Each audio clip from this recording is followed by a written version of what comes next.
Hello, everybody. Hope y'all are doing well. As you can see, we got some very special guests with us today. If you don't know who these guys are and you're a Browns fan, there's clearly something wrong with you because you are obviously missing out. Joining us today, Blake Reneker, Zach Kopp, Justin Charles, and Josh All, guys from the Dawgs podcast. How you guys doing? We're doing good, man. We're doing good. Really good. Yep. Yeah, so I was very excited to have you guys on. It's truly an honor to get to talk to you guys again. So I wanted to just open things up here because I don't think I've heard you guys talk about this. I could be wrong. You might have in the past, but how did you guys get this all started? Well, so a buddy of mine that I used to work with decided, why don't we just buy some podcast equipment and maybe start trying to do a couple different podcasts for people around town and things like that. And so we went ahead and did that. We didn't even have the studio put together. We just had the headset, the equipment, the podcast stuff. And then I reached out to Blake, who I've known for a long time. And I said, hey, what do you think about doing a Browns podcast?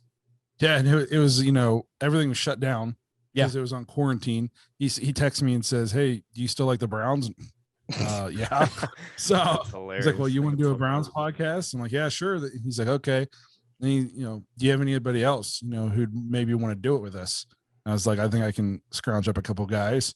So, I texted Justin and Zach, had, we played some Xbox together a little bit, but they never really met in person. No, we did. Right, yeah, we met at a bowling alley. I was drinking. Yeah. I was drinking pitchers of beer with my wife. Yeah, who was not your wife. It was you were just dating. Yeah, she was a junior in high school. I know she was not a junior in high school. There's a large I'm pretty sure you guys. It was like one of the first dates. Yeah, it was new. Yeah, you guys were new back then. That was a long time ago. Yeah. I've been with her for, we just went on like 10 years, something like 11 years together. Oh my gosh. So, yeah. So, we stopped. Me and Justin lived pretty close. I picked him up. We picked Zach up, brought him to the studio, which at the time was just a room. And there's the first time Josh ever met these guys. We just sat down and did our first episode. Yeah. And it was, I'm not going to lie, man. The first time I came in here, when Josh asked me if I want to do a podcast, I really didn't think it was going to be like a big deal. And then we walked in, there was lights. Somebody was trying to do my makeup. And I was like, man, this is kind of nerve wracking. I'm nervous. And I think you can kind of tell in our first couple of videos where we're trying to feel it out and see what we want to do. I hate going back to watch those first episodes because I'm like, man, we suck. Got to cringe a little bit. Yeah. Yeah, man, when I found you guys, I think I found you kind of early on. I don't want to say it was like the exact start, but I was like, man, this is sweet. They got the studio, they got stuff set up. This is awesome. So yeah, it was pretty cool to see you guys kind of somewhat from the start there. So let's get into it. Let's talk some Browns. That's what we're here to do today. So draft day, you guys were not thrilled with the pick of Greg Newsome. I think now in hindsight, looking at how the draft folded out, based on what you've seen so far, I know we haven't gotten to see a whole lot, some of mini camps and whatnot. What are your guys' opinions now on Greg Newsome heading into the season? And what do you think he can turn out to be? So I think, with our draft day reaction, it was kind of one of those things, you're a 16-year-old kid and your parents tell you they're going to buy you a car and you got all these visions. It's going to be a Lamborghini. It's going to be a Ferrari.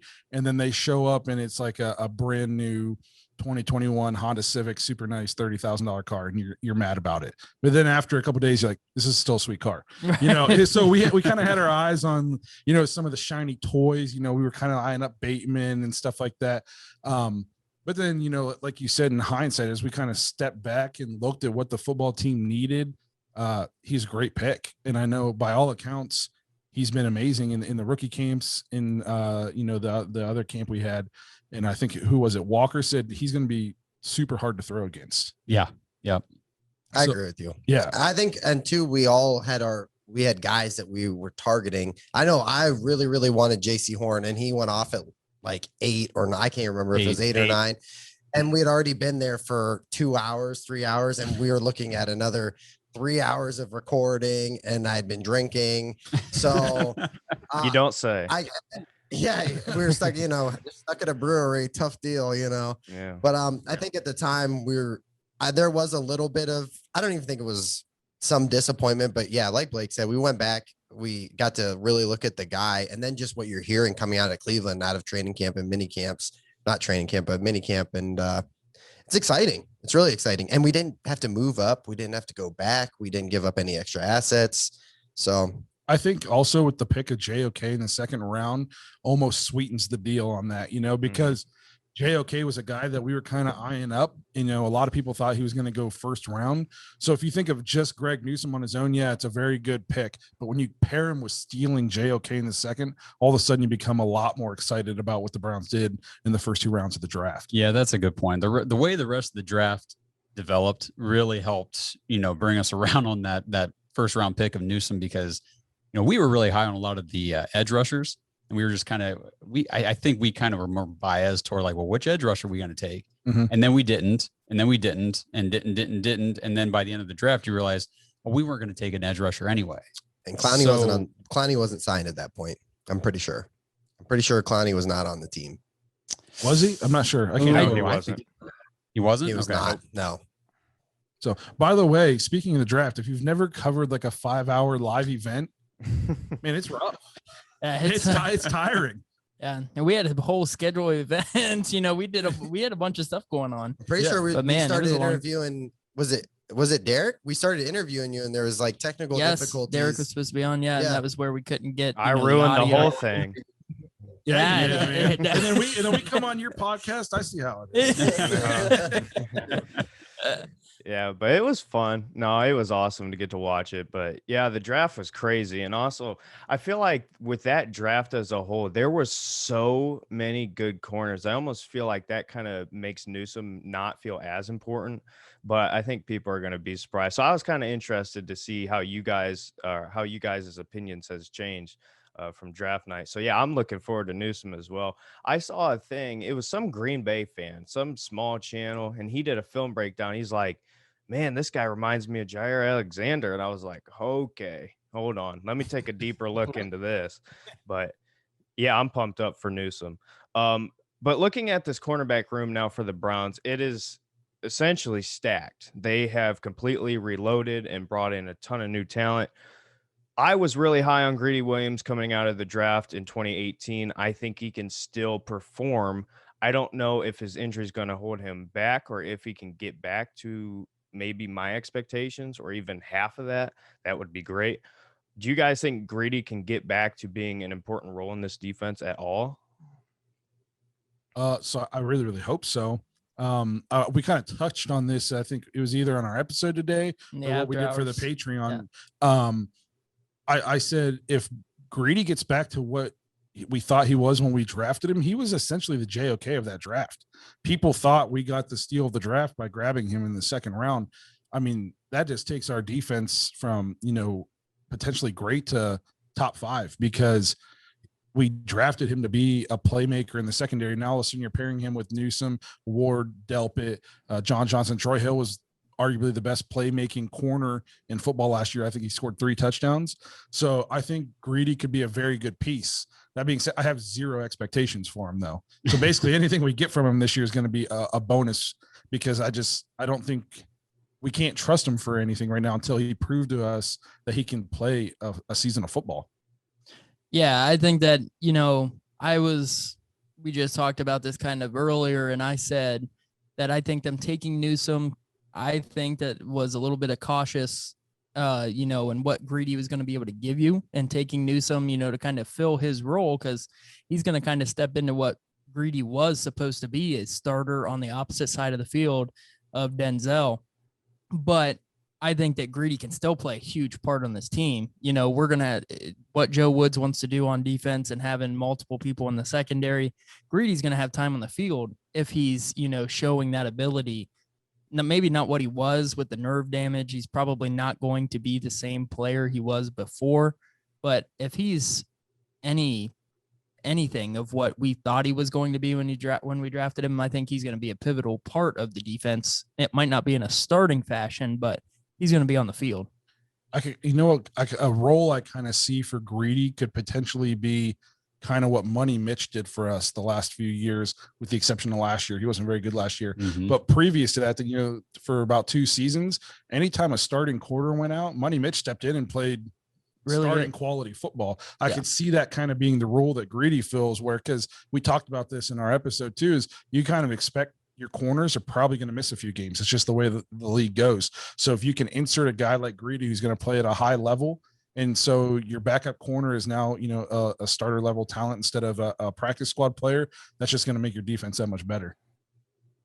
Yeah, I definitely think that I think Greedy really is going to either surprise a lot of people, like really, really surprise people, or it's just going to be the complete opposite and he's just going to be a bust. And odds are he won't be around much longer if that's the case. Speaking of him not being around much longer, possibly Xavier Howard. Yes or no? Do you think this is real? All right. So I'm going to start this. Is it real? Are we talking about like the trade? Like what they're saying is the trade? Okay. Do you think Xavier Howard could be a Cleveland Brown? I'm going to say flat out no. I just don't think it's realistic. If you're Miami, I think that they have all the control. I mean, it's not like this guy's getting pennies. He's just signed a contract a year and a half ago, and he's the 6th highest paid cornerback in the league at $15 million a year, which that's not scrub money. You're doing okay, bro. But what I said with these guys is, for Miami, the proposed trade was a 2nd, a 4th, and Greedy Williams. If you're Miami, why are you taking Greedy Williams, who's probably the biggest question mark on our defense, because we don't know what we're getting out of him. You don't know if he stays on the field. And then for a 2nd and a 4th on a team that we have really, really high expectations for. Those are, Zach said it was going to be what, a 50-something Yeah, you're pick? looking at a late round, 2nd round pick, if that was. Yeah. And then also the other thing with it is, I think if you bring this guy in, you're making major sacrifices on what you can do next year with Nick Chubb and Denzel Ward and Baker as far as money spread around. I know we said there's tons of, 20 million something rollover money, whatever. This guy's going to want 20 million a year. So if you bring him in, he's not going to sign for 1 year. And then for me, it just doesn't make sense on any side of the ball, like for Miami or for Cleveland. I'd rather have Nick Chubb than Xavier Howard. That's what it comes down to me, like straight out. I don't know how these guys feel, but yeah, I mean, I'm kind of in the same boat. I don't think, obviously, if it was the Greedy, a 2nd and a 4th, and that's what it was going to take to get him, you do it. I couldn't call Miami fast enough to make that deal happen. But I think that Miami's going to want more. It's kind of rumored that it would take at least a 1st, and then they'd want somebody of player of value probably with it. I just don't think the Browns are going to have. I don't think what the Browns will have to offer is worth what you're going to have. What you're getting back. You're going to have to give up a lot to be able to bring him in, and it might not be right away this year, but cap wise, you're going to be hurting yourself the next 3-4 years down the road. My biggest thing too is, because like we said, it's the 2nd, 4th, and Greedy's. That's not realistic. It's going to take more than that. This might sound crazy. The Browns don't need him. No, we're more than likely going to win 13 plus games anyways, as long as everybody stays healthy and we play the way that we're capable of playing. So why would we mortgage the team to bring in a guy that isn't happy with a contract he just signed, and he's already on a contender, and he's not happy. So to me, would I take him if we got him for that price? I would 100% do it. But knowing that it's going to take a lot more than that, it's just not worth it to me. The other thing too with him is, well, like we said earlier, we gave Denzel a lot of hell about, oh, you missed 3 games, 4 games.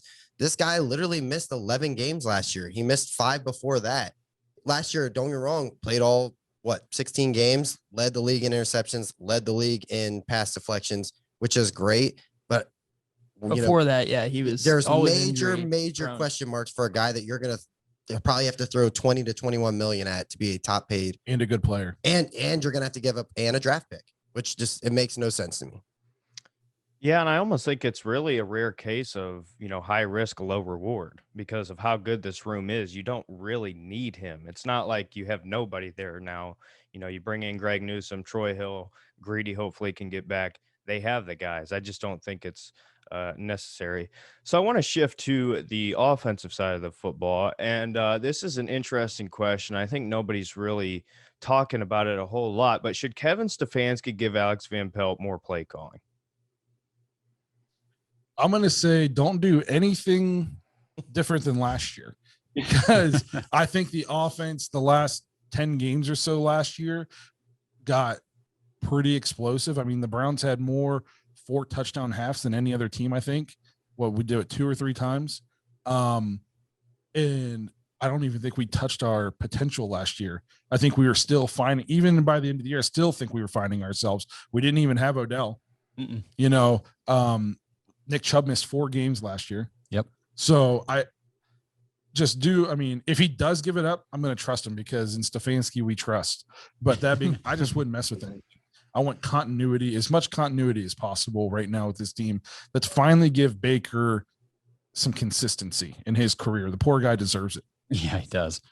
I mean, he showed last year what he can do in this system. And then, like you said, with a second year with consistency, keep it simple, stupid, right? I mean, don't change up too much.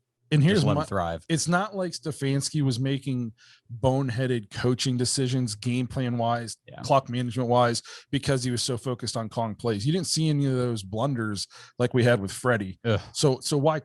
I guess my thing is, why fix it if it isn't broke? You know, if it worked, just keep going with it.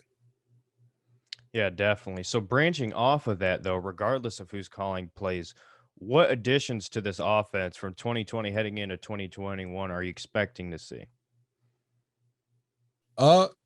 So we kind of touched on this, I think, last week. I kind of look for the Browns to use the pass to open up the run this year, because I think so many people are seeing that we have the number 1 line in the league. Obviously, they know Nick Chubb, they know Kareem Hunt. And the book on the Browns is kind of like, they have to run the ball. Baker can't. So I kind of look for them to use the pass early in games to open up that run. And I think Baker showed in the last 7, 8, 9 games last year that, you know, he can make the throws to loosen up the defense. And I look for Baker to have a big season this year.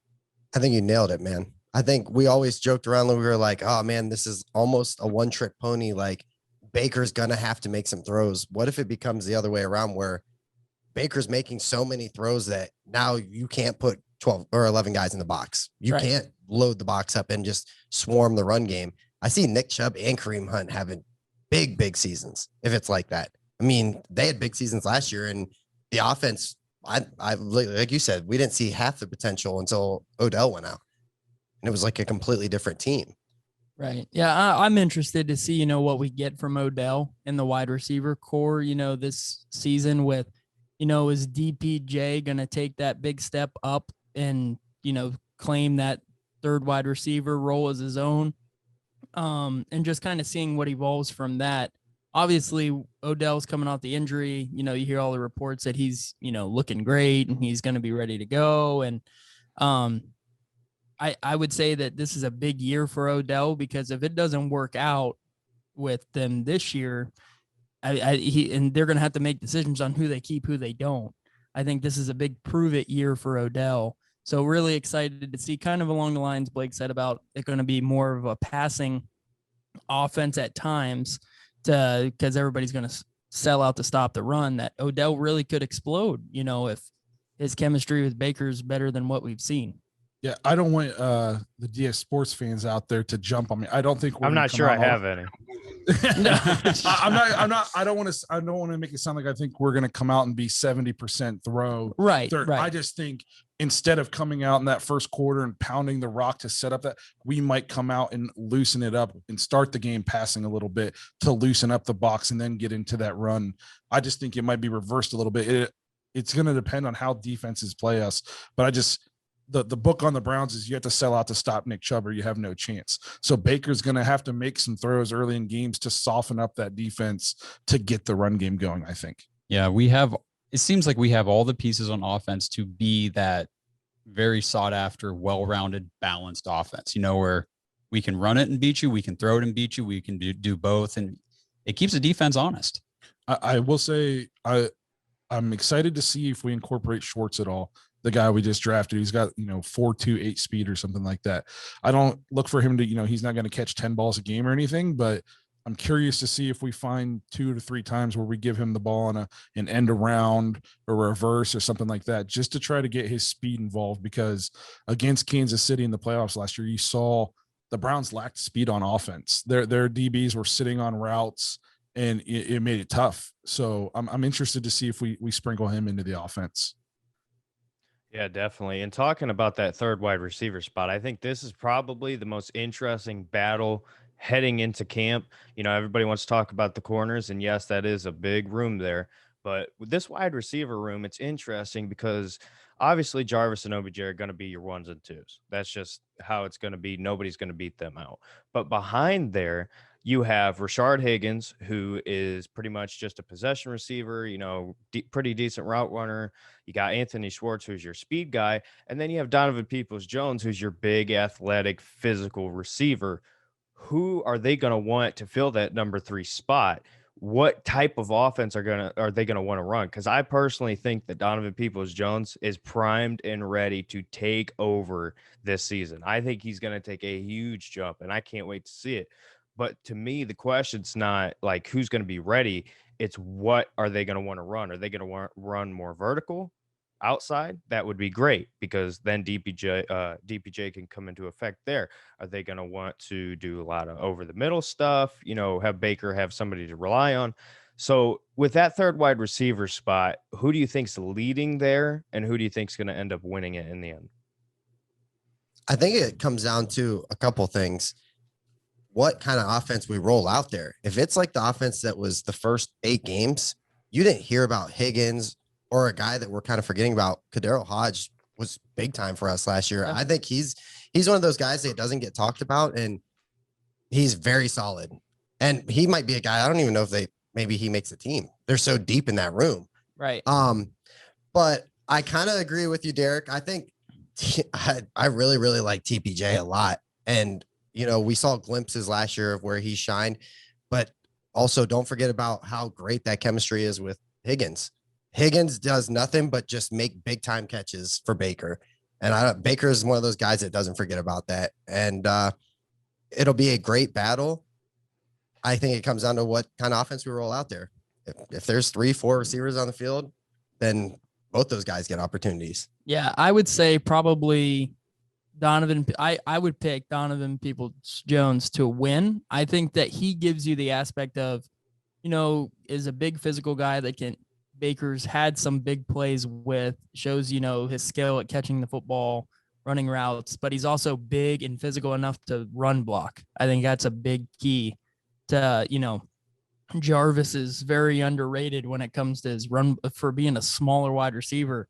He's out there throwing blocks against linebackers, big dudes. He's not afraid to back down. Even Odell run blocks. Yeah. So I think that's a big component of why, and that's what Hodge is. Hodge was great at being a run blocker out on the outside. So Nick Chubb can get the corner and just take off down the sideline, stuff like that. So I think that as long as DPJ's run blocking has progressed, I could see him taking that away from Hodge. And then I think he's just better at it than Higgins is what he's going to give you. So I would pick DPJ if it was me. So here's my thing. I think Schwartz is going to be the gadget player. He's not going to take the third receiver spot, but he is going to get a few touches a game. I think between DPJ and Higgins, I think it's Higgins' job to lose, but it's not going to take much for him to lose it, if that makes sense. I think Higgins comes in as the favorite. The way he played well, we're talking about how well DPJ played last year. Higgins had a good year. Oh yeah, and he was a bad no call away from like potentially sending us to the Super Bowl. So I think it's Higgins' job to lose. But if DPJ makes the jump that we're kind of all thinking, it might not be at the very beginning of the season, but he's going to eventually start to take those snaps away from Higgins. Because he was a 5-star recruit. There's a reason he was recruited like that. Urban Meyer said he had first-round talent. So it's no slight to Higgins. It's just DPJ kind of has physical tools that Higgins doesn't have. Now, Justin touched on it. You can't look the chemistry between Baker and Higgins. So there's just something there. Yeah. So, Yeah, it's so weird because we're so used to, and we've talked about this plenty of times. I know you've talked about it plenty. You guys have talked about it. Just we used to look at guys coming in, like you said, in the 4th round at wide receiver starting, and now we got guys who are 6th-round picks developing into stars. Like, that's just the transition that this Browns team and this culture has really turned into. It's incredible to watch, and I think you're going to see that across the board at every position. And no bigger position than QB1 himself. He's got a contract coming up. My question here, wrapping up with you guys, and I appreciate you guys jumping on. Like I said, you can find them at the Dawgs podcast on YouTube, and go check them out. I'll be sure to link all their social medias and everything in the description. But with this Baker contract, what number do you think he's going to end up getting? Because I think if they do it this year, you're probably looking at like 38, 39, maybe somewhere in there. If you're looking next year, I think you're going to be pushing 40s into the 42 range. So what do you guys think number wise there? I mean, I completely agree with you as far as if they get it done, they're going to save money this year. There's going to be a new TV deal done. The salary cap's going to go way up. So my thing though is if you're Andrew Berry, you're not pressed to do anything. You have the option is done. You're good to go. So just let's write this out. Here's the thing though. It's a double-edged sword. Yep. And like you just touched on, yes, you have the ability to wait, but if you do wait and Baker comes out and throws for 4,535 touchdowns, you're going to owe him a lot more money. Mm-hmm. And then, how does that play into the other guys you want to sign? And 45 could maybe be a little stretch, but I think Baker gets 4,000 easy this year. And I think he goes north of 30 touchdowns easy. He would have done it last year if he didn't play in 3 hurricane games in a game with no receivers. So I'm kind of on the side. Again, I understand wanting to be patient and see some consistency out of him. But if you think he's the guy, which we all think he's the guy, I think you got to pay him now to help you in the future. If not, I think you're going to be giving him a lot more money. Yeah, well, I think that you got Lamar Jackson and Josh Allen are, up for contracts as well. So you got those two, and then you got Baker. So 3 quarterbacks that are all looking to have that extension with their current team. And you kind of look at what the ballpark gets around the 40 million is what everybody's kind of talking about. That's what Dak Prescott just got paid. He got paid 4 years, 160, 40 million a year. Obviously Mahomes is the highest paid per year. He got that massive 10-year, $500 million, $450 million contract, 45 a year. So I think if you sign Baker now, you're looking at probably in that 39 to 40, 41 range, because that's what Lamar and Josh Allen. And if he comes out this year and he's playing at, I'm not going to say an MVP caliber, but he's having that type of season numbers wise, he's going to be in that, he might be in 40. Now you might be up to 43, 44, and you cost yourself a little bit more. So I think that if you can get the deal done now, I would personally get it done now, because then you can also figure out all your other contracts that are coming up too. Because do you want to be negotiating with Baker, Chubb, Teller, Ward, all these guys at once, or would hey, we got the quarterback figured out. Now let's get the other ones taken care of. And I don't know if you guys remember this. This was only a couple of weeks ago. Baker said no discount. You're going to pay me. I'm not taking a hometown discount. I'm not doing any of that kind of action. My hometown. Yeah. It's his new hometown. It's his hometown for life. I'm saying. Here's my thing too is people talk about you don't want to give him a big paycheck. Then what if he doesn't work out? Yeah, that sucks. The Rams gave Goff a giant paycheck, and they still shipped him. And they're still going to be contending. And they're still going to be contending. So would it maybe knock us down a peg for a year? It could, but I think there's way more rewards by signing them now than there is risk by waiting. Yeah. So, and just another perspective to kind of throw in there, you think of how this evolves. So like some of the top quarterback contracts in the last couple of years, you got like in 2019, Russell Wilson was the highest one in 2019 to get one at 35 million. Now we're already talking up into like the low 40s, and Mahomes got 45. Obviously he's on another level, but just in a couple years, that money just keeps wanting to go up and go up and go up. So, the more that you wait, that Russell Wilson contract right now for $35 million a year, you're like, man, what a steal that is. Yeah, we got him on a discount. Yep. Yeah, definitely. And I really do think that Baker, the thing that people aren't talking about is just like with Drew Brees when he got Sean Payton, you got that guy to work with that knows you and fits you. Baker's got that guy now, or so it seems. So we, fingers crossed. But anyway, thank you guys so much for jumping on. You guys got anything else you want to say quick before we wrap up?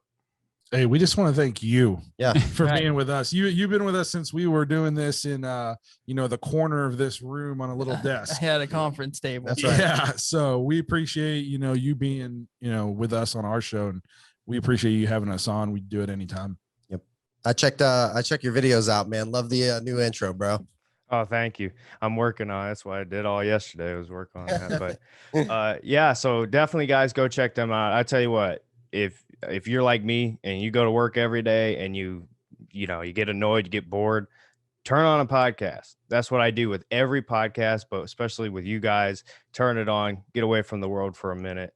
And it's fantastic. So guys, be sure to check them out. Thank you guys for watching. Let us know your thoughts. If you disagree with us, whatever, who cares? I know they can take it. I can take it. And we'll see you in the next video. Bye.